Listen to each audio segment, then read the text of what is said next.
अस्सलाम वालेकुम, welcome to my YouTube channel. आज हम लोग अपने cost accounting chapter number 2 question number 4 solve करते हैं। ठीक है, हमारे पास इस क्वेश्चन में रिक्वायरमेंट है इनकम स्टेटमेंट की।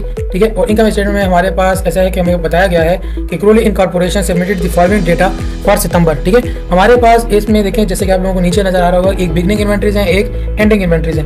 अब एक हमारे पास सितंबर 1 की है, एक हमारे पास सितंबर 30 की है, मतलब एक महीने के स्टार्ट की है, एक महीने के एंड की है।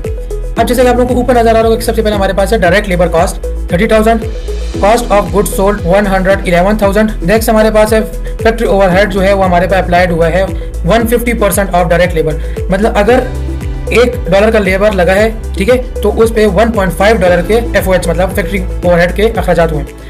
अदर डेटा हमारे पास क्या है, मार्केटिंग एक्सपेंसेस हैं, ठीक है, जनरल एंड एडमिनिस्ट्रेटिव एक्सपेंसेस हैं, एंड हमारे पास सेल्स फॉर द मंथ। ठीक है, ये हमारे पास सेल्स है। अब जैसे कि आप लोगों को इसमें नजर आ रहा होगा कि रिक्वायरमेंट है हमारे पास कि हम लोगों ने इनकम स्टेटमेंट बनानी है एक, ठीक है, with schedule showing cost of good manufactured and sold. अब जैसे कि आप लोगों को इसमें नजर आ रहा होगा कि हमारे पास कोई परचेजेस नहीं है, ठीक है, हमारे पास इसमें कुछ डेटा है, कुछ डेटा मिसिंग है। ठीक है, तो अब हम लोगों ने सबसे पहले हमारे पास एक होती है cost of goods sold statement. Cost of goods sold statement में हमारे पास ये होता है डायरेक्ट मटेरियल, डायरेक्ट लेबर आ गया, डायरेक्ट लेबर के बाद FOH के बाद work in process and work in process के बाद फिनिश गुड्स। ठीक है, ये हमारे पास आ जाती हैं। अब हमारे पास जब शेड्यूल का आते हैं तो शेड्यूल में हमारे पास ये होता है कि हम लोगों ने कॉस्ट ऑफ गुड्स सोल्ड जैसे कि अमाउंट हमारे पास यहाँ गिवन है, हम लोगों ने इससे जो मिसिंग डेटा है वो हम लोगों ने जनरेट करना है। तो चलते हैं अपने क्वेश्चन की तरफ और उसको सॉल्व करने की करते हैं। सबसे पहले हमारे पास आती है cost of goods sold statement. तो अब जैसे आप लोगों को मैंने बताया कि हम लोगों ने इसके क्या करना है, शेड्यूल बनाना है। ठीक है, तो शेड्यूल के लिए हमारे पास सबसे लास्ट एंट्री हम लोगों ने करनी है। लास्ट में एंट्री करने से पहले आप लोग इस चीज को देख लें कि जो हमारे पास इस क्वेश्चन में गिवन डेटा है, ठीक है, उसको हम लोग मैंने ब्लैक उसमें लिखा है ताकि आप लोगों को पता चले कि हमारे पास इसमें गिवन डेटा क्या क्या है, ठीक है, और कितना कितना है। और जो हमारे पास जनरेटेड डेटा है, जो हम लोगों ने खुद जो मिसिंग डेटा है उसको फाइंड करना है, तो वो मैंने आप लोगों के लिए ब्लू में रखा है। तो हमारे पास इसमें आ जाएगा सबसे पहले कॉस्ट ऑफ गुड्स सोल्ड, जैसे कि आप लोगों को पता है कि हमारे पास कितनी है 111,000। ठीक है, ये हमारे पास क्या थी, cost of goods sold statement थी।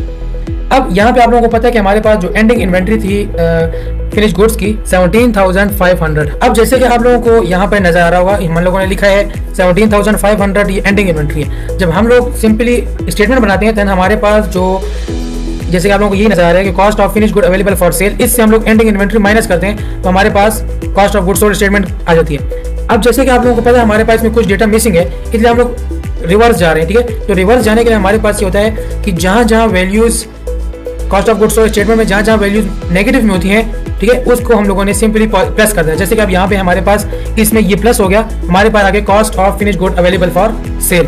नेक्स्ट हमारे पास जैसे कि आप लोगों को पता है हमारे पास ओपनिंग इन्वेंट्री है, ठीक है, फिनिश गुड की ओपनिंग इन्वेंट्री हमारे पास है 15,000 की, ये हमारे पास ओपनिंग इन्वेंट्री है।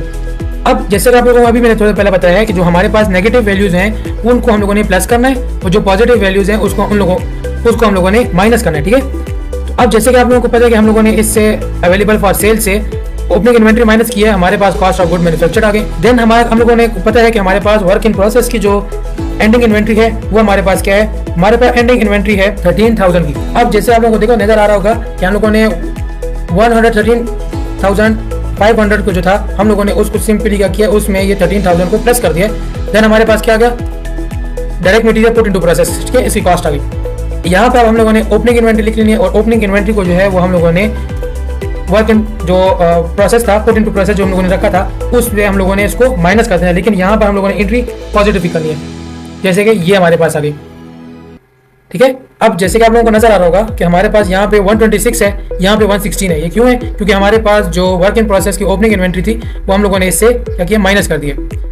हम लोगों ने इससे माइनस किया। अब हमारे पास जैसे कि आप लोगों को पता है हमारे पास डायरेक्ट लेबर था 30,000, ठीक है, 30,000 को हम लोगों ने मल्टीप्लाई कर देना है, मल्टीप्लाई बाय 150, ठीक है, डिवाइड बाय 100। हमारे पास क्या अमाउंट आ जाएगी, हमारे पास से अमाउंट आ जाएगी 45,000। यहाँ पे हम लोगों ने सिंपल 45,000 लिख लेंगे, ये हमारे पास इसकी आ गई। एक दफा अगेन आप लोग इसको देख लें इस फार्मूले को, ठीक है, फार्मूला मैंने क्या लिखा है, जो डायरेक्ट लेबर की कॉस्ट है उसके हम लोगों ने 150% हमारे पास FOH हुआ है। ठीक है, अब हमारे पास जैसे अभी पता था हमारे पास जो डायरेक्ट लेबर कॉस्ट थी वो अभी 30,000 है, हम लोगों ने इसको भी प्लस कर दिया। जैसे आप लोगों को मैंने बताया था कि हम लोगों ने जो प्लस वैल्यूज है मतलब पॉजिटिव वैल्यूज है उसको हम लोगों ने माइनस करना है, जो नेगेटिव वैल्यू है हम लोगों ने उसको प्लस करने, ठीक है। हमारे पास यहाँ पर अब आगे देखें, हमारे पास इसकी अमाउंट आती है cost of direct material use. इसमें हम लोगों ने एंडिंग इन्वेंट्री इसकी माइनस करनी है। एंडिंग इन्वेंट्री हमारे पास है 7400। अब जैसे आप लोगों को नजर आ रहा होगा ये 41,000 है और यहाँ पे आगे 49,000 बन गए। अब हमारे पास यहाँ पे जो ओपनिंग इन्वेंट्री थी, ओपनिंग इन्वेंट्री मटेरियल की ओपनिंग इन्वेंट्री, वो हमारे पास थी 7,000 की। ओपनिंग इन्वेंट्री हमारे पास 7,000 की थी, ये हमारे पास गिवन थी। अब हमारे पास यहाँ पे परचेज गिवन नहीं है, ठीक है। तो हम लोगों ने सिंपल क्या करना है, हम लोगों ने सिंपल इस अमाउंट को, ठीक है, इस अमाउंट से इस अमाउंट को माइनस करना है। हमारे पास क्या अमाउंट आ गई, एक दफा आप लोग दोबारा इस फार्मूले को देख लें।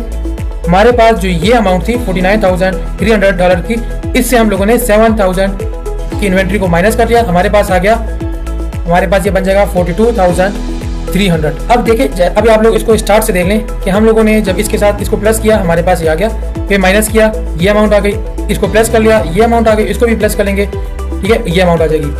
इसको भी हम लोगों ने प्लस किया है तो ये अमाउंट, फिर इससे एंडिंग इन्वेंट्री माइनस कर देने आ जाएगी। इसमें ये प्लस हो रहा है, इसके साथ ये वाला जो है ये प्लस होकर ये अमाउंट आ रही है और नीचे जो है वो हमारे पास माइनस होकर हमारे पास ये अमाउंट आ गई। अब जैसे कि हमारे पास cost of goods sold statement ready हो गई है, अब हम लोगों ने इनकम स्टेटमेंट बनानी है, ठीक है। इनकम स्टेटमेंट के जैसे कि आप लोगों को भी पता है कि हमारे पास इसमें सेल गिवन है। सेल हमारे पास इसमें क्या है, सेल ऑफ द मंथ वो हमारे पास है 182,100,000, ठीक है। हमारे पास सिंपल एंट्री हो जाएगी 182, ठीक है। अब हमारे लोगों के पास जो सेल, जो प्रोडक्ट जितना सेल हो गए हैं, ठीक है, उसके हम लोगों ने कॉस्ट जो है वो माइनस करना है, क्योंकि हमारे इनकम अपनी फाइंड करनी है कि हमें इस मंथ एंड पे कितना जो है वो प्रॉफिट हुआ है, लॉस हुआ है, ठीक है, और कितना हुआ है। अब हम लोगों ने यहाँ से ओपनिंग जो ऑपरेटिंग एक्सपेंसेस हैं वो माइनस करेंगे। तो सबसे पहले हमारे पास ऑपरेटिंग एक्सपेंसेस क्या है, मार्केटिंग का है 14,100, ठीक है, 14,100 मार्केटिंग, 14,100 मार्केटिंग आ गई। और जनरल एडमिन का हमारे पास कितना है, जनरल एडमिन का हमारे पास है 22,900, हमारे पास आ जाएगा 22,900। प्रीवियस क्लास में मैंने आप लोगों को बताया था कि हमारे पास ये नेट ऑपरेटिंग एक्सपेंसेस भी बोला जा सकता है और इसको हम लोग नेट इनकम भी बोल सकते हैं, ठीक है। अगर अभी तक आप लोगों को किसी पॉइंट की समझ नहीं आई है तो आप लोग अपने डाउट जो है वो कमेंट के जरिए क्लियर करा सकते हैं। आज के लिए इतनी ही क्लास, इंशाल्लाह मिलते हैं अपने आने वाले लेक्चर में।